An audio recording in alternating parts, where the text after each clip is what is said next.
जय श्री कृष्णा। राधे राधे। भक्तजनों, आज आप सभी ने श्रवण करेंगे मौनी अमावस्या की व्रत कथा। काशीपुरी नाम का नगर में देवदत्त स्वामी नाम का एक ब्राह्मण रहा करता था।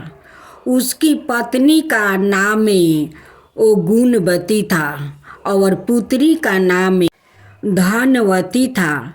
उसके 7 पुत्र थे। देवदत्त स्वामी ने 7 पुत्र का विवाह करने के उपरांत अपनी पुत्री के विवाह के लिए योग वर की तलाश हेतु अपने बड़े लड़के को वो बाहर देश भेज दिया। इधर देवदत्त स्वामी ने अपनी पुत्री धनवती की कुंडली एक ज्योतिषियों को दिखाई। ज्योतिषी ने धनवती की कुंडली देखकर कहा कि कुछ दिन की बाद यह कन्या विधवा हो जाएगी। यह बात सुनकर देवदत्त स्वामी अत्यंत दुखी हुआ। ज्योतिषी से इस योग के निर्माण का उपाय पूछने लगे। ज्योतिषी ने उपाय बताया कि इस योग का निवारण हिंसल दीप वासिनी सोमा नाम का धोबिन को घर बुलाकर उसकी पूजा करने से ही संभव होगा। यह सुनकर देवदत्त स्वामी ने अपने सबसे छोटे लड़के के साथ अपनी पुत्री को सोमा धोबिन को घर लाने के उद्देश्य से सिंह द्वीप जाने के लिए वो रवाना किया। वो दोनों समुंदर के तट पर पहुंचकर समुंदर पार करने का उपाय सोचने लगा, लेकिन उन्हें कोई उपाय नहीं सूझ रहा था। थक हार कर दोनों भाई बहन भूखे प्यासे एक बट वृक्ष की छाया में उदास होकर बैठ गया। देवदत्त स्वामी ने अपनी पुत्री उस वृक्ष के तने की एक खोरले में गिद्ध के बच्चे रहते थे। वो दिन भर इन दोनों को परेशान होते हुए देख रहा था। शाम को बच्चे की माँ उनके लिए कुछ आहार लेकर आई और उन्हें खिलाने लगी, लेकिन गिद्ध के बच्चे ने कुछ नहीं खाया और अपनी माँ से कहा, इस वृक्ष के नीचे आज सुबह से ही 2 भूखे प्यासे प्राणी बैठे हैं। जब तक वो नहीं खाएगा हम लोग भी नहीं खाएंगे। बच्चे की बात सुनकर उनकी माँ गिद्धनी को दया आ गई। उसने दोनों प्राणियों को देखा और उनके पास जाकर कहा, आपकी इच्छा मैंने जान ली है। आप लोग भोजन करें। कल प्रात मैं आप लोग को समुंदर पार सोमा के घर पहुंचा दूंगी। गिद्धनी की बात सुनकर उन दोनों भाई बहन की चिंता कम हुई। दोनों को अत्यंत प्रसन्नता हुई। उन्होंने गिद्धनी को प्रणाम कर भोजन किया। प्रात होते होते गिद्धनी ने उन्हें सोमा के घर पहुंचा दिया। वो दोनों पास के ही जंगल में झोपड़ी बनाकर रहने लगा। उन्होंने अपनी सेवा से सोमा को प्रसन्न करने का वो निश्चय किया। वो प्रतिदिन सुबह अंधेरे में उठकर सोमा का घर झाड़ू कर लीप पोत दिया करते थे। सोमा को हर रोज इतने ढंग से अपना घर लीपा पोता और साफ सुथरा देखकर आश्चर्य होता था। एक दिन उसने अपनी बहुओं से इस बारे में पूछा तो उसकी बहुओं ने बताया कि हम लोग के अलावा और कौन यह काम करने वाला हमारा घर में आएगा। परंतु सोमा को बहुओं की इस बात पर विश्वास नहीं हुआ और उसने एक दिन सारी रात जाग कर घर की वो सफाई का सारा रहस्य जान लिया। जानकर उसे बड़ा दुख हुआ कि उसके घर की सफाई एक ब्राह्मण कन्या और उसका भाई करता है। उसने इस तरह सेवा करने का कारण पूछने पर भाई ने सोमा को सारी बात बता दिया, जिसे सुनकर सोमा ने कहा, आज से तुम लोग यह काम करना छोड़ दो। मैं तुम लोग की साधना और सेवा से बहुत प्रसन्न हूँ और बेबस भी हूँ। अब तुम्हारी सेवा किए बिना मुझे विश्राम नहीं मिल सकता है। सोमा उनके आग्रह पर दोनों के साथ घर जाने को तैयार हो गई। प्रस्थान करते समय उसने अपनी बहुओं से कहा कि यदि मेरी अनुमति स्थिति में किसी की मृत्यु हो जाए तो उसके शरीर को नष्ट ना करना। क्षण भर बाद दोनों अतिथियों के साथ वह काशीपुरी पहुंच गई।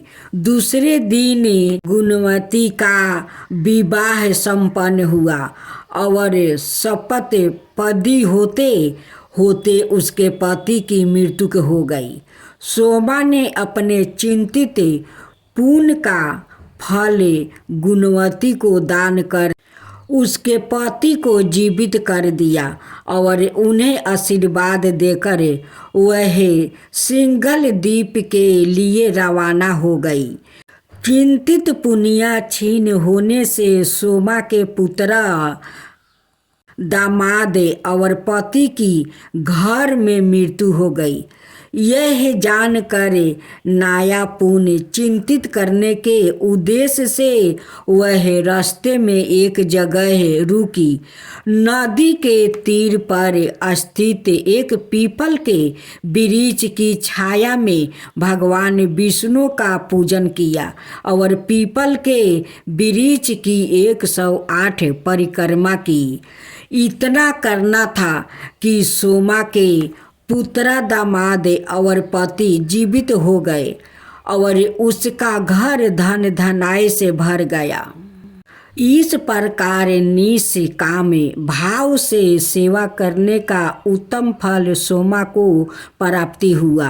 अतः सभी को इस कथा से वो शिक्षा लेनी चाहिए और यही इस व्रत का लक्ष्य भी है। नवरात्रि में देवी दुर्गा के 9 रूप की पूजा की जाती है। देवी दुर्गा को माता पार्वती ही रूप में माना जाता है। ऐसा कहा जाता है कि क्रोध के कारण माता काली उत्पन्न हुई थी। इसी कारण उनका शरीर का रंग काला है। चलिए जानते हैं माँ काली का कैसे बनी महाकाली। पौराणिक काल में रक्त बीज नाम का एक असुर हुआ करता था। वो भगवान शिव का बहुत बड़ा भक्त था।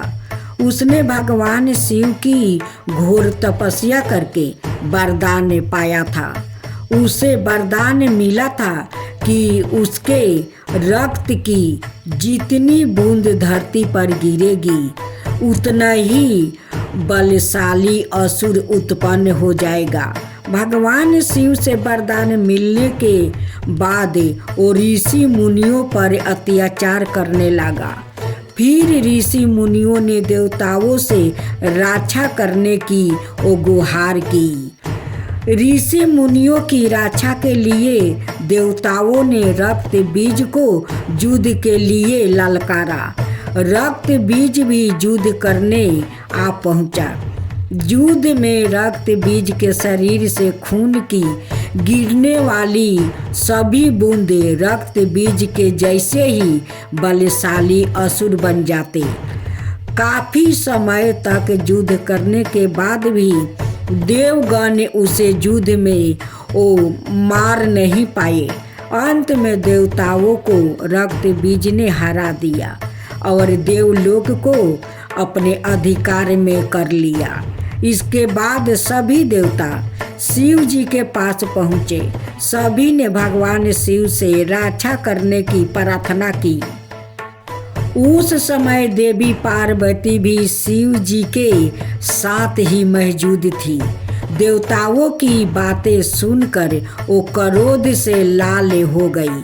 तब उनके शरीर से माता काली की उत्पत्ति हुई। फिर देवी काली रक्त बीज से युद्ध करने निकल पड़ी। युद्ध के मैदान में देवी काली ने अपने जीभ को काफी बड़ा कर लिया। उसके बाद रक्त बीज के शरीर से जो भी रक्त की बूंद गिरती, माता काली उससे उत्पन्न होने वाले असुरों को निगल जाती थी। इस तरह जब रक्त बीज का शरीर रक्त विहीन हो गया तो माता काली ने उसका भी अंत कर दिया। रक्त बीज के वध के बाद भी माँ काली का क्रोध शांत नहीं हो रहा था। ऐसे प्रतीत हो रहा था मानो वह तीनों लोकों को वो निगल जाएगी। देवी के रूप को देखकर सारे देवता इधर उधर भागने लगा। तब भगवान शिव उनके रास्ते में लेट गया। क्रोध में ही देवी काली ने भगवान शिव की छाती पर अपना पैर रख दिया।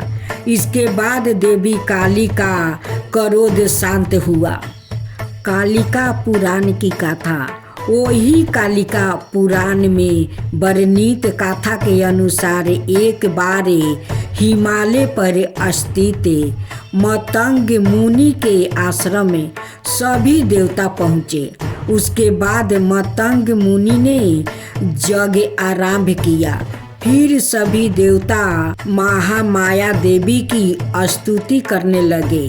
काफी समय तक स्तुति करने के बाद माता महामाया देवताओं के सामने प्रकट हुई। माता ने देवताओं से पूछा कि तुम सभी किसकी स्तुति कर रहे हो। उसी समय देवी महामाया के शरीर से एक काली रंग की दिव्या स्त्री प्रकट हुई। उस दिव्या स्त्री ने देवी महामाया से कहा, यह सभी मेरी ही स्तुति कर रहे हैं। यही देवी महाकाली के नाम से जानी जाती है। अब काली माता की आरती। जय जय जय काली माँ, जय जय जय महाकाली, जय जय जय काली माँ, जय जय जय महाकाली। दुख हरने वाली, सुख की देने वाली, दुख हरने वाली, सुख की देने वाली। शुभ न शुभ को तूने मारा, चंडमुंड के अंत सहारा। काली रूप है तेज तुम्हारा, काली रूप है तेज तुम्हारा। भक्तन करे जो तारन तुम्हारा, जो भी माँ को शीश नवाता, जो भी माँ को शीश नवाता।